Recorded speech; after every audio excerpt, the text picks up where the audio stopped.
উত্তপ্ত কানপুর পৌঁছেছে বাংলাদেশ দল। টেস্ট বাতিলের দাবিতে কট্টরপন্থী হিন্দু মহাসভা প্রতিবাদ জানিয়েছে। স্টেডিয়ামের সামনে পুলিশ আটক করেছে অন্তত ২০ জনকে। ক্রিকেটারদের জন্য বাড়তি নিরাপত্তা দেওয়া হচ্ছে। ২৪ ঘন্টা হোটেলে থাকবে কড়া পুলিশি প্রহরা। অনুমতি ছাড়া বাইরে যাওয়া নিষেধ। কানপুর থেকে আশফিক রুদ্রের রিপোর্ট। কানপুর এখন যুদ্ধক্ষেত্র, অন্তত ভারতীয় গণমাধ্যম তেমনটাই বলছে। এই শহরে বাংলাদেশের টেস্ট বাতিলের আর্জি জানিয়েছিল কট্টরপন্থী অখিল ভারতীয় হিন্দু মহাসভা, কিন্তু তা হয়নি। তাই রাস্তায় নেমে প্রতিবাদ শুরু করেছে সংগঠনটি।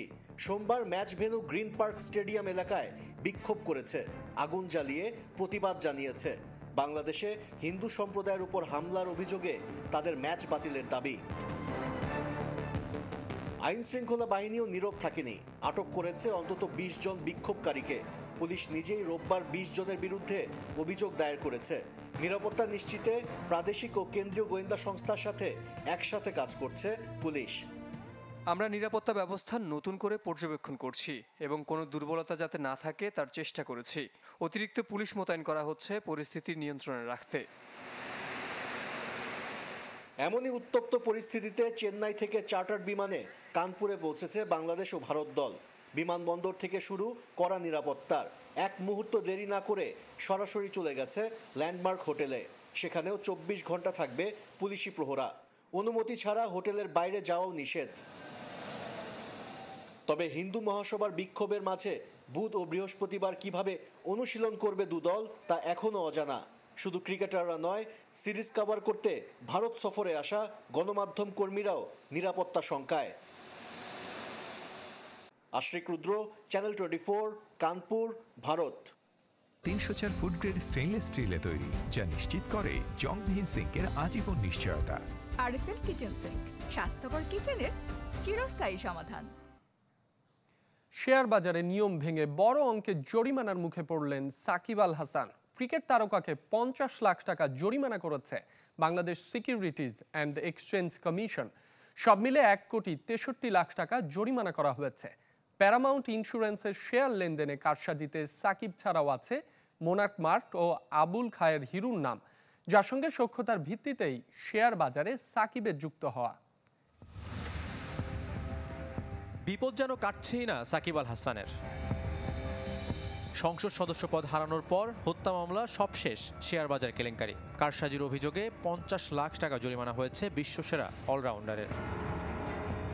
বিমা কোম্পানি প্যারামাউন্ট ইন্স্যুরেন্সের শেয়ার লেনদেনে কারসাজির প্রমাণের ঘটনায় ৭ ব্যক্তি ও ৩ প্রতিষ্ঠানকে ১,৬৩,০০,০০০ টাকা জরিমানা করেছে নিয়ন্ত্রক সংস্থা securities and exchange commission.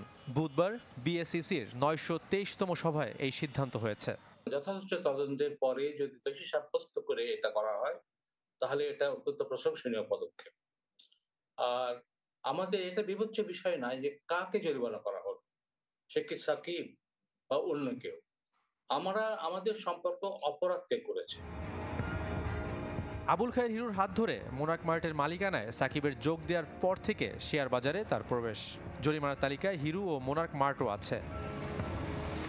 Abul খায়েরকে ২৫ lakh R Monarch মার্টকে ১ lakh টাকা জরিমানা করেছে বিএসইসি। তবে সবচেয়ে বড় জরিমানা গুনতে হবে এশাল কমিউনিকেশনসকে ৭৫ লাখ টাকা।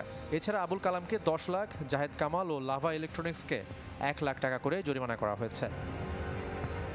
কারসাজির মাধ্যমে প্যারামাউন্ট ইন্স্যুরেন্সের শেয়ারের দাম বাড়িয়ে দেওয়ার অভিযোগ তাদের বিরুদ্ধে। গত বছরের ১৭ আগস্ট থেকে ১৯ সেপ্টেম্বরের মধ্যে প্রায় ৮৪% দাম বাড়ে শেয়ারের।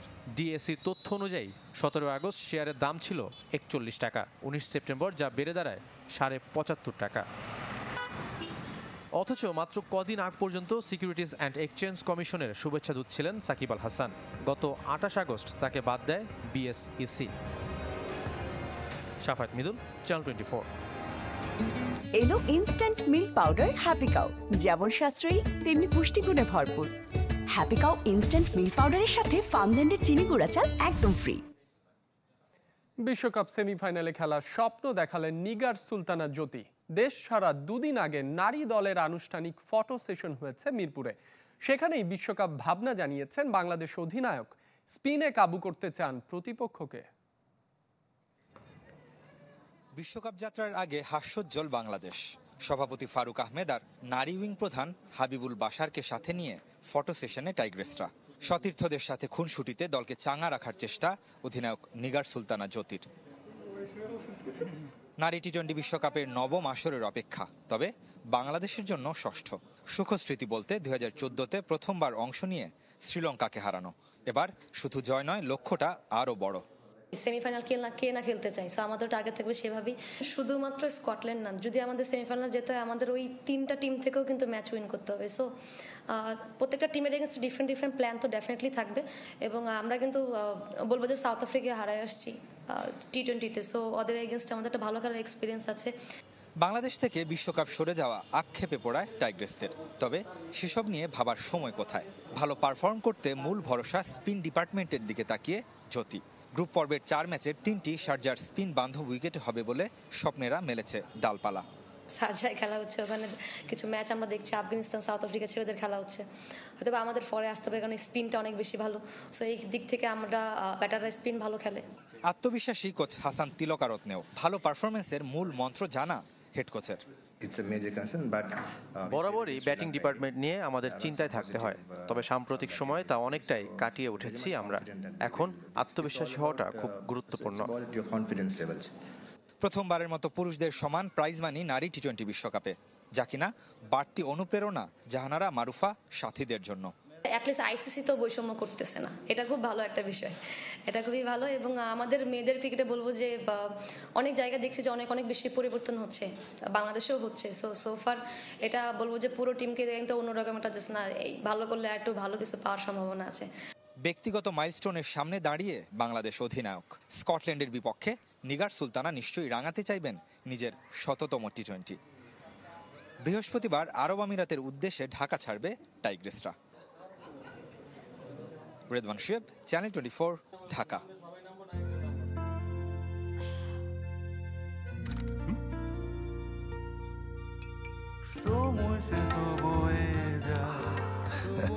এভাবেই সময় পাল্টে যায়, কিন্তু ডিপ্লোমা সেই একই স্বাদে, একই মানে যুগ যুগ ধরে রয়ে যায়। New Zealand dairy, excellence in quality. ফুটবলের খবর। বাংলাদেশের হয়ে খেলতে আর এক ধাপ দূরে হামজা চৌধুরী। ইংল্যান্ড ফুটবল অ্যাসোসিয়েশনের ছাড়পত্র মিলেছে, এরই মধ্যে ফিফায় সব কাগজও পাঠিয়েছে বাফুফে। এখন প্লেয়ার স্ট্যাটাস কমিটির সভায় শুধু অনুমোদনের অপেক্ষা। নভেম্বর উইন্ডোতে হামজাকে নিয়ে আশাবাদী ফুটবল ফেডারেশন। দেশের ফুটবলে আশার আলো হামজা চৌধুরী। ইংলিশ লিগের ক্লাব লেস্টার সিটি তারকাকে ঘিরে প্রত্যাশার পারদ ঊর্ধ্বে। বাংলাদেশের পাসপোর্ট আগেই হয়েছে, তবে ইংল্যান্ডের বয়সভিত্তিক দলে হামজা খেলায় দেশটির ফুটবল অ্যাসোসিয়েশনের অনাপত্তি পত্রের ধাপটি গুরুত্বপূর্ণ ছিল, সেটিও কদিন আগে পেয়েছে বাফুফে। সময়ক্ষেপণ না করে সব ধরনের কাগজ ফিফায় পাঠিয়ে দিয়েছে বাংলাদেশ। যাচাই শেষে চূড়ান্ত সিদ্ধান্ত নেবে ফিফার প্লেয়ার স্ট্যাটাস কমিটি। হামজার বাংলাদেশ জার্সি গায়ে জড়াতে এটি শেষ ধাপ। আমরা ইংলিশ ফুটবল অ্যাসোসিয়েশনের কাছে আবেদন করেছিলাম এবং ইংলিশ ফুটবল অ্যাসোসিয়েশন আমাদের এনওসি দিয়েছে, এবং আমরা ইতিমধ্যেই ফিফাকে ওই এনওসি, ইংলিশ এফের এনওসি দিয়ে আমরা অ্যাপ্লাই করে দিয়েছি। সো আশা করছি নেক্সট স্টেপে হচ্ছে প্লেয়ার স্ট্যাটাস কমিটি আছে ফিফার, ওদের অ্যাপ্রুভাল পেলেই আমরা আসলে হামজা চৌধুরী বাংলাদেশের হয়ে খেলতে পারবে। নভেম্বর উইন্ডোতে ত্রিদেশীয় আসর হোক কিংবা প্রীতি ম্যাচ, জাতীয় দলের খেলার বিষয়ে ইতিবাচক ফেডারেশন। সিঙ্গাপুর, মালয়েশিয়া, নেপাল ও কম্বোডিয়ার সাথে আলাপ করেছে বাফুফে। প্রত্যাশিত ফলের চিন্তায় হোম ম্যাচের লক্ষ্য বাংলাদেশের, যেখানে হামজাকে নিয়ে খেলার আশা করছে ফেডারেশন। আমার মনে হচ্ছে আমরা হয়তো নভেম্বরের উইন্ডোতে সে খেলতে পারবে, যদি সব কিছু পেপার ওকে থাকে তাহলে অবশ্যই খেলতে পারবে। যদি কোনো এডিশনাল রিকোয়ারমেন্ট থাকে তারা আমাদের জানাবে, তখন আমরা ওই এডিশনাল ডকুমেন্টসগুলো আবার তাদের প্রোভাইড করব। ফেডারেশন নির্বাচনের ব্যস্ততা আর পালাবদলের সতর্কতায় অক্টোবর উইন্ডোতে ম্যাচ খেলছে না বাংলাদেশ। ফয়জুল ইসলাম, চ্যানেল 24, ঢাকা। কুল স্পোর্টস সাফ অনূর্ধ্ব 17 চ্যাম্পিয়নশিপে সেমিফাইনাল নিশ্চিত হয়েছে বাংলাদেশের। ভারতের কাছে মালদ্বীপ 3-0 গোলে হারায় শেষ 4-এর টিকিট পেয়েছে বাংলাদেশ কিশোররা। এতে করে বাংলাদেশ ও মালদ্বীপের পয়েন্ট সমান হলেও গোল পার্থক্যে এগিয়ে গ্রুপ রানার্স আপ হয়ে সেমিতে উঠেছে বাংলাদেশ, আর 2 জয়ে গ্রুপ সেরা ভারত। এদিকে বাংলাদেশ দল সকালে রয়্যাল থিম্পু কলেজ মাঠে অনুশীলন করেছে।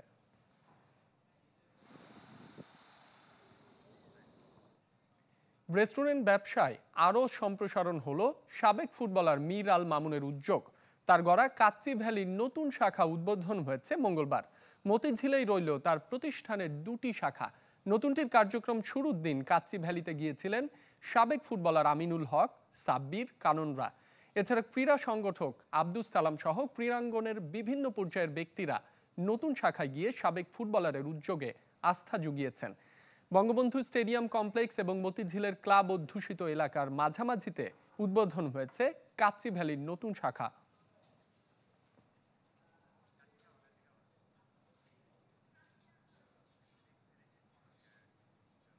এই ছিল কুল স্পোর্টস 24 এর এখনকার আয়োজনে। ধন্যবাদ সবাইকে সাথে থাকার জন্য।